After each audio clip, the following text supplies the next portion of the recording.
2020년 9월 오늘 가져온 책은 제목 쓰레기책. 왜 지구의 절반은 쓰레기로 뒤덮이는가. 이동학 지음. 출판사는 오도스. 글, 사진 이동학. 13살 군인이었던 아버지를 일찍 여의고 10대 청소년기를 아르바이트와 태권도 선수로 보냈다. 19살 실업계고 학생회장에 당선되어 두발 자율화 운동을 주도하면서 우리 사회의 모순을 보게 되었다.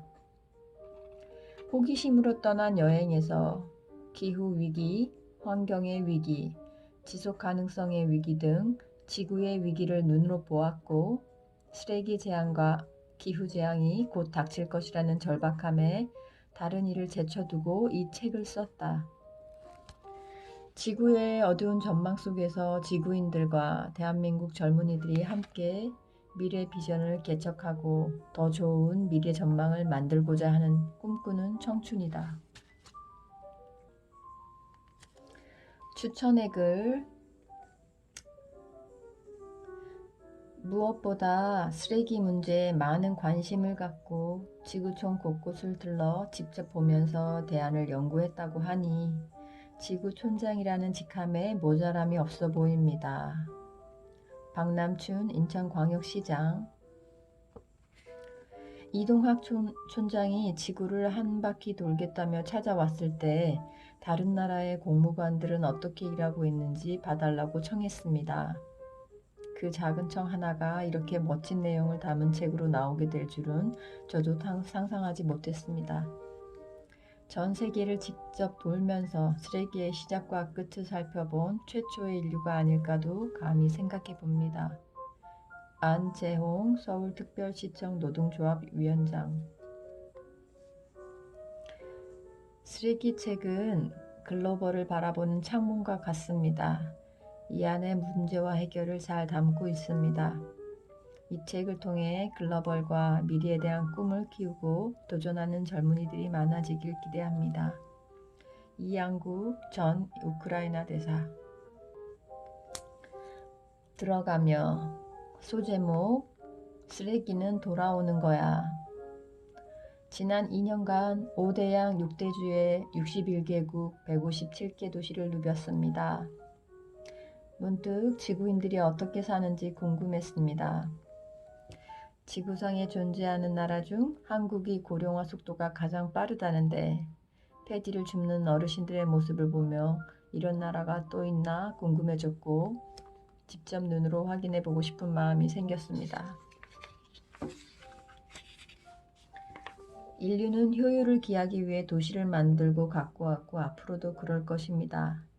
갖가지 이유로 유입되는 도시민 행렬을 막기 어려울 것이고 그에 따라 파생되는 문제에 대처하지 않으면 안 되게 되었습니다.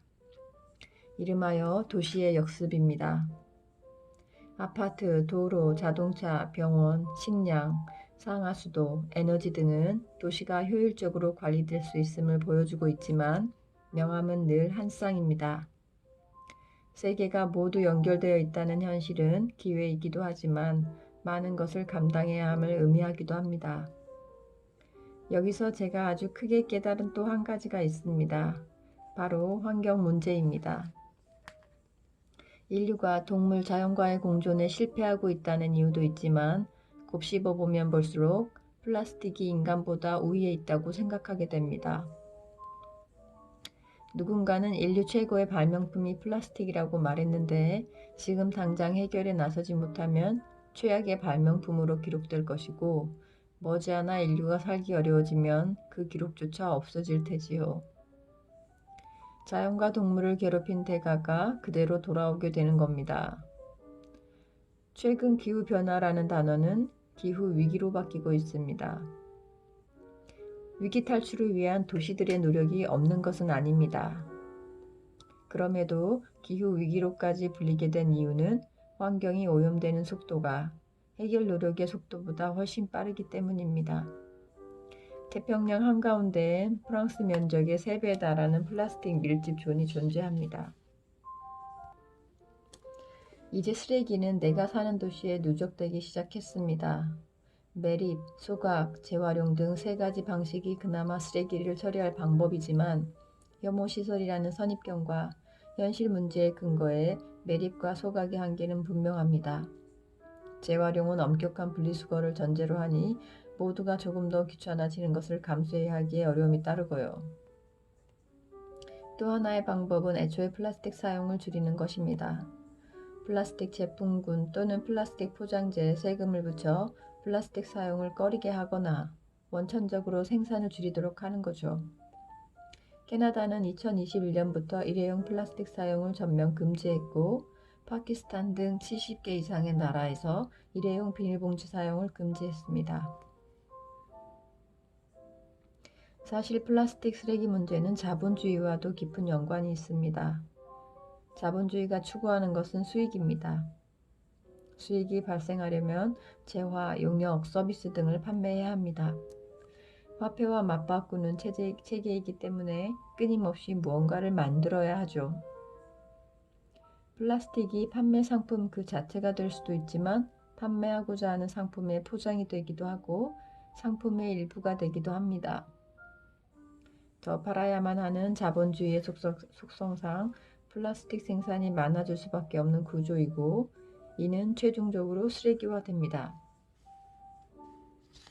그런데도 쓰레기 문제는 중요한 논의 테이블에 오르지 못하고 있습니다. 정치 의제화되지 못하고 경제성장이라는 목표 아래 그저 감당해야 하는 일로 치부되고 있지요.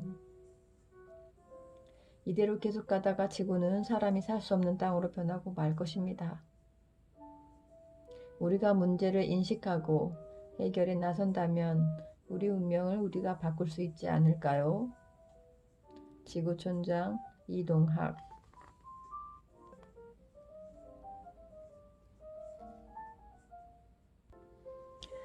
소제목 풍경. 마트의 풍경입니다. 상품 자체가 플라스틱으로 이루어져 있거나 플라스틱 포장되어 있습니다. 채소도, 과일도, 물도, 옷도, 과자도 모두 플라스틱과 함께 있습니다.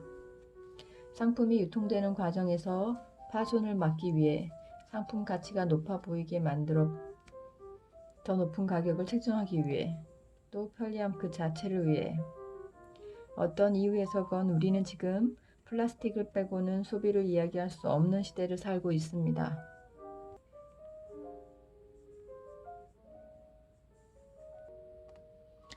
소제목 쓰레기 더미에서 노는 아이들. 이곳은 필리핀 마닐라의 교외 지역인 바세코 마을입니다. 이 마을 아이들은 흙이 아니라 쓰레기 더미 위에서 놉니다. 태어날 때부터 그랬기 때문에 쓰레기를 쓰레기로 여기지도 않습니다. 그저 삶의 일부일 뿐 놀이터마저 쓰레기에 둘러싸여 있습니다. 어릴 적부터 가지고 노는 장난감도 비닐봉지나 플라스틱. 바세코 마을은 해류 특성상 바닷물의 종착지 역할을 하는 곳입니다. 그래서 마을 해변으로 해양 쓰레기들이 모여드는 것이지요. 소득이 낮은 바세코 마을 사람들은 플라스틱, 유리병 등 재활용 자원에 대한 의식이 높은 편입니다. 재활용 재료들을 모아내는 것이 마을 사람들의 주요한 수입원이기 때문입니다. 아이들도 예외가 아니지요. 소제목 쓰레기를 팔아 먹고 사는 사람들.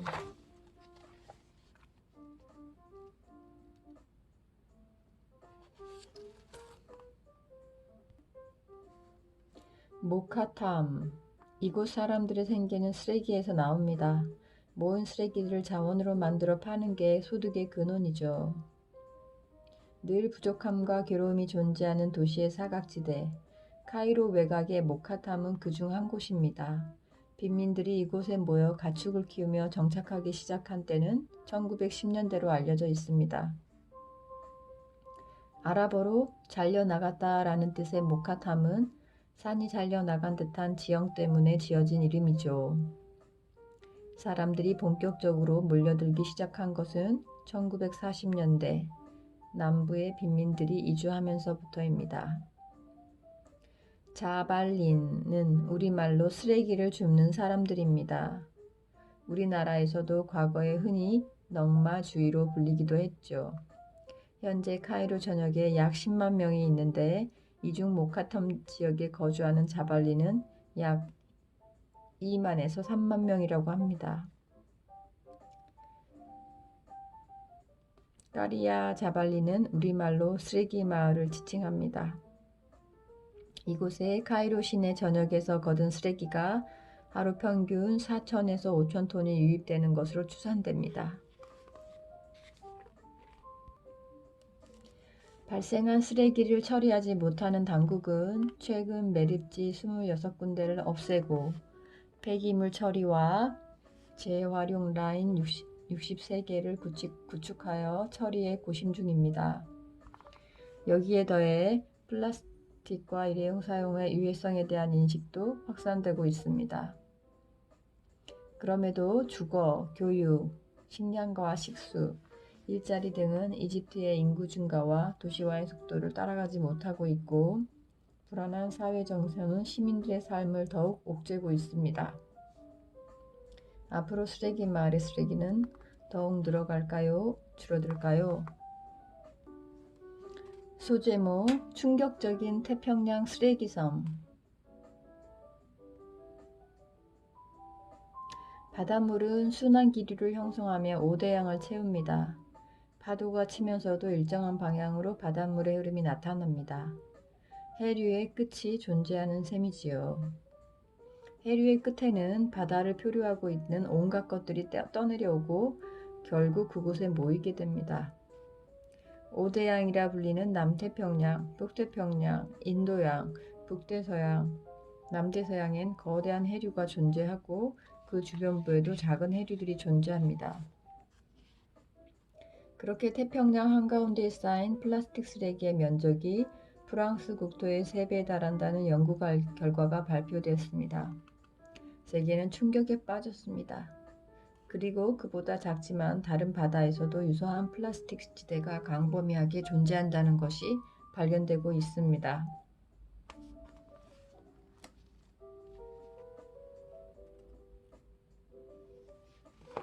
오늘날의 도시 청결은 그 도시를 책임지는 행정부에서 담당합니다. 그러나 바다는 인류가 사용만 할 뿐 청소에 대한 책임은 누구도 지지 않습니다.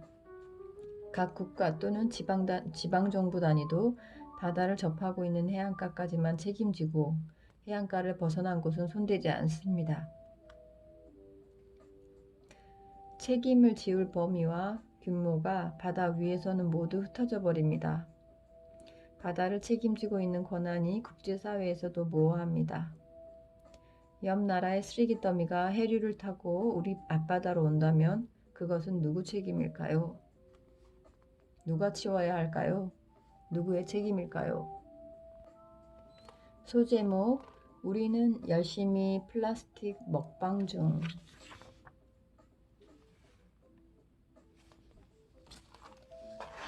그물에 걸린 바다거북. 플라스틱은 한번 만들어지면 사라지지 않습니다. 분해되는 물질이 아니기 때문이죠. 최근 500년 뒤에는 분해된다는 연구 결과가 나왔지만 그 누구도 500년 살면서 이를 확인할 수 없으니 그러리라는 추정만 할 뿐입니다. 반대로 단 며칠 만에 플라스틱을 분해하는 효소를 개발했다는 연구 결과도 있지만 하나의 실험이 성공한 데 불과합니다. 플라스틱 분해를 위한 과학자들의 도전에는 계속 지원해야겠죠. 하지만 플라스틱 분해하는 속도가 인류가 쓰레기를 배출하는 속도를 따라갈 수 있을지 의문입니다. 플라스틱은 사라지지 않지만 햇볕과 바람, 부딪힘 등의 과정을 통해 부서지고 쪼개집니다. 최근에 큰 문제로 떠오르는 것은 미세 플라스틱입니다. 0.5mm 이하의 크기는 곧바로 눈에 띄지 않습니다. 무엇보다 먹이로 오이나 물고기들의 뱃속으로 들어갑니다. 물론 고래, 바다거북, 바다 코끼리, 상어 등 각종 어류들의 뱃속에서 발견되는 플라스틱의 크기와 양은 크고 작음을 따지는 것이 무의미할 정도로 심각한 상황입니다. 플라스틱이 없었다면 죽지 않았을 해양 생물들이 죽어가고 있습니다. 플라스틱은 바다의 지뢰입니다. 미세 플라스틱은 사람이 눈으로 확인할 수 없기에 결국 플라스틱의 마지막 종착지는 사람의 목숨이 됩니다. 이미 체내에 축적되는 플라스틱으로 인해 여성의 경우 난임과 불임 등의 증상이 보고되고 있고 두통과 각종 고통을 동반하는 현실이 벌어지고 있습니다. 인간의 편리를 위해 만들어진 물건이 세상을 돌고 돌아 결국 우리 몸속으로 들어오고 있습니다. 이것은 문제의 심각성을 느끼는 데서 끝날 것이 아니라 정면으로 대처하지 않으면 안 된다는 것을 일깨워주는 사실입니다. 바젤 협약의 탄생. 바젤 협약 1989년 3월 스위스 바젤에서 열린 이 협약은 병원성 폐기물을 포함하여 유해 폐기물이 국가에서 국가로 이동할 때 사전 통보하도록 하는 것이 주요 내용입니다. 유해 폐기물의 불법 이동을 줄이는 효과를 기대하는 것이죠. 보통 환경 관련 국제협약은 선진국들의 발제와 호응으로 이루어지는데 바젤 협약은 개발도상국들이 주로 가입한 G77이 주도했습니다. 유해 폐기물이 주로 선진국에서 개발도상국으로 이동하는 현실이 반영된 거죠. 바젤 협약은 논의된 지 3년 만인 1992년에 발효됐지만 어찌된 일인지 지금까지 이 협약이 표면적으로만 지켜져 온 것이 아닌가 하는 의심을 떨칠 수 없습니다. 2019년 4월 29일 바젤 협약이 다시 열렸습니다. 유해 폐기물의 종류에 플라스틱을 추가하기 위해서였죠. 이 안건은 180여 개국의 동의를 얻어 압도적인 의지로 통과되었습니다. 지구촌에서 플라스틱 폐기물이 가장 뜨거운 사안이라는 것을 상징적으로 보여준 것입니다.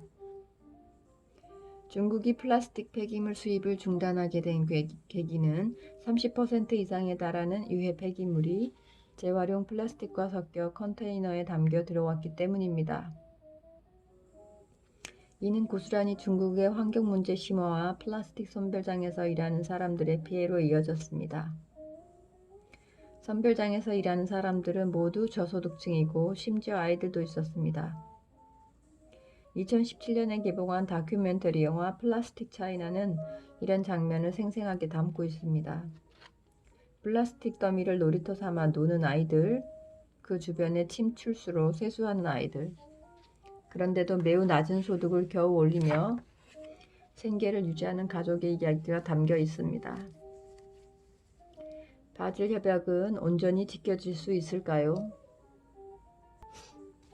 소제목 혐오시설에서 예술작품으로.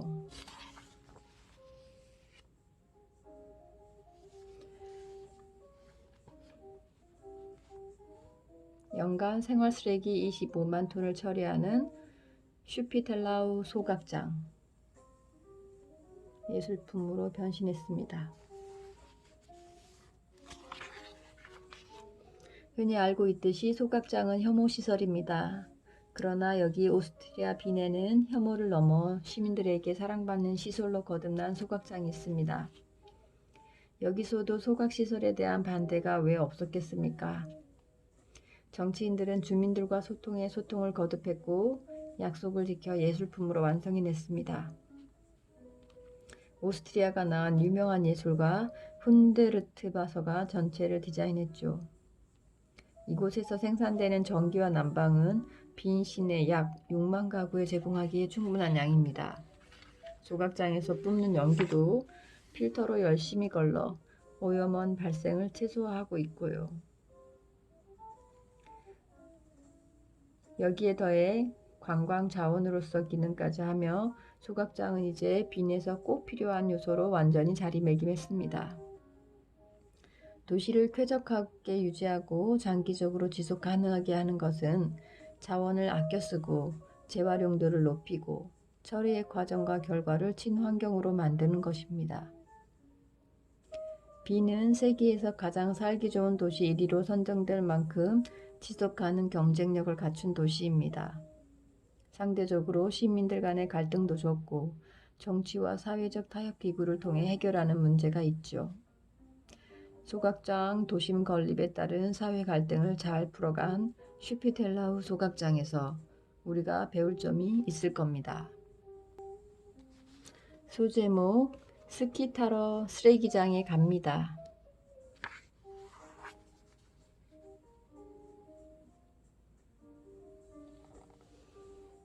아마게르바켑 소각장 옥상을 슬로프로 만들었다. 우리는 87% 이상의 재활용률을 기록하고 있습니다. 놀라운 수치입니다. 코펜하겐 재활용 센터는 기업에서 나오는 산업 현장 폐기물, 시민들 개개인이 필요에 따라 쓰고 난 건축 폐기물과 정원 폐기물 등이 모이는 곳입니다. 특히 상업 폐기물을 유료화하여 일회성 티켓과 연간 티켓으로 나누어 구매하도록 한 것이 인상 깊었습니다. 재활용센터는 쓰레기가 되어버릴 운명에 처한 물건들을 되살립니다. 새로운 주인을 찾아주어 재사용되도록 하는 거죠. 매주 일요일 12시는 재활용품 득템의 시간입니다. 다시 쓰지 않으면 쓰레기가 되지만 필요한 사람에게 연결되면 쓰레기 배출이 최소화되니까요.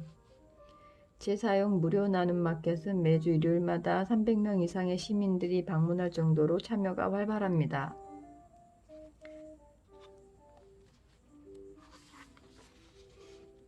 재활용품을 득템하기 위해 줄 서 있는 시민들. 하이라이트는 최근에 문을 연 아마게르바케 스키 소각장입니다. 소각장은 이미 2017년 가동을 시작했지만 스키장은 2019년 10월에야 문을 열었습니다. 소각장 건물 자체를 소각 용도로만 사용하는 게 아니라 스키장 슬로프를 건물 옥상과 외벽으로 얹어 활용도를 극대화했죠. 여기에 80m 암벽 등반, 산책 코스, 프리스타일 스키, 어린이 코스 등을 따로 만들고 4개의 리프트, 스키 상점, 레스토랑 등을 구성하여 시민들의 놀이터를 꾸몄습니다. 유럽 사회는 전반적으로 매립을 줄여나가고 있고 재활용과 소각을 통한 에너지 사용으로 지속 가능하며 친환경적인 도시를 만들어 나가고 있습니다. 덴마크가 거기에 앞장서고 있는 셈이죠. 코펜하겐은 2025년까지 세계 최초로 탄소 제로 도시에 등극하려는 야심을 가지고 열심히 실천 중입니다. 소제목 쓰레기를 가져오면 채소를 드려요. 쿠리치바 이곳은 브라질에서도 유명한 전 세계 행정가들에게 친환경 교통도시로 명성을 떨치는 도시입니다. 명성 그대로 깨끗한 길거리와 체증이 많지 않은 교통체계, 제각기 다양한 얼굴로 도시를 채우고 있는 건물과 때때로 만나는 녹지공원이 매우 반가운 곳입니다. 익히 알려진 버스 시스템은 1974년 구축된 이래 세계의 주목을 받아왔습니다. 서울의 중앙차로 및 환승체계가 이 도시를 모델로 재탄생되기도 했죠.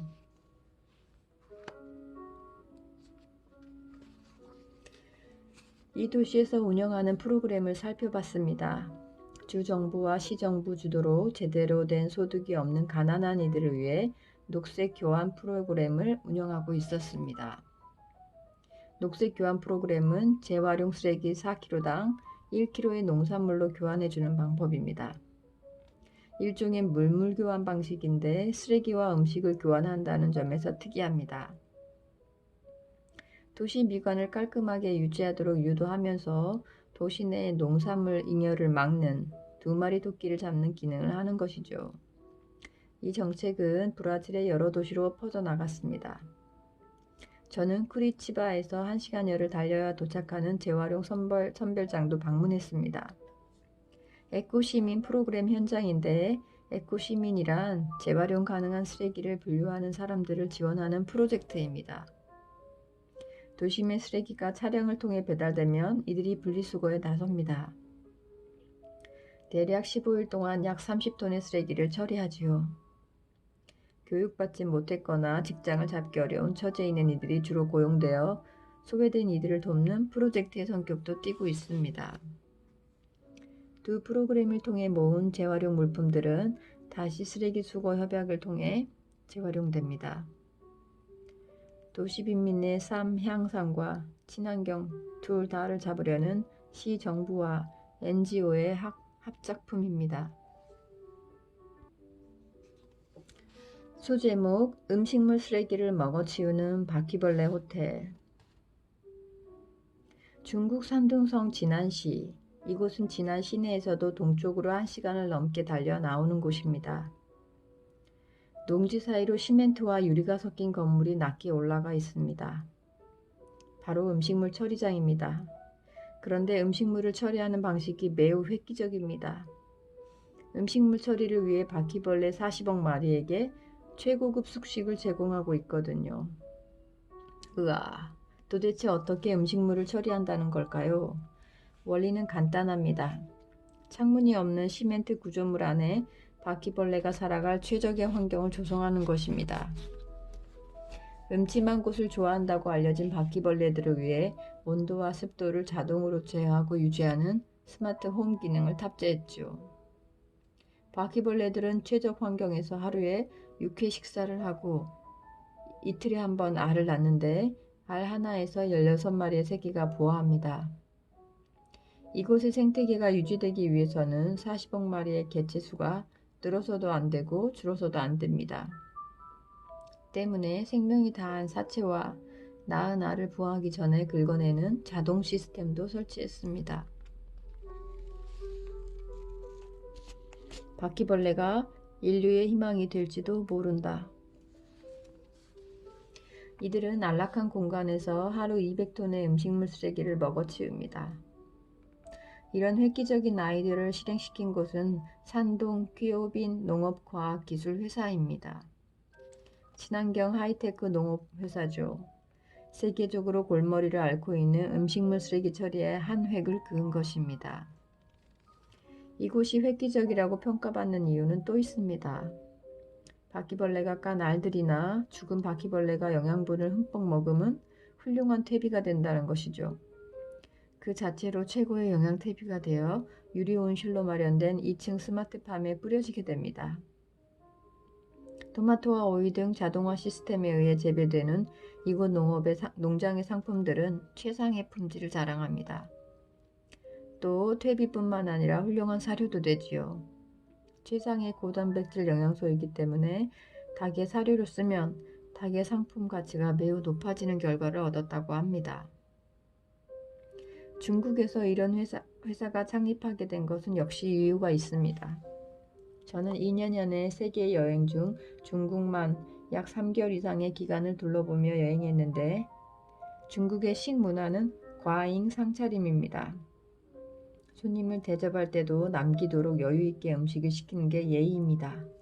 음식이 남아야 대접했다는 문화가 뿌리 깊기 때문이죠. 오늘날 중국 도시에서 나오는 음식물 쓰레기는 약 6천만 톤에 달합니다. 이는 도시에서 생활하며 배출하는 폐기물의 절반을 차지할 정도로 막대합니다. 문제는 막대한 음식물 쓰레기를 처리할 능력을 갖추지 못한 데 있습니다. 아마도 4차 산업혁명은 재활용을 가능하게 하는 기술의 싸움이며 이것이 지속가능한 인류의 삶을 만드는 거의 유일한 길입니다. 가능하게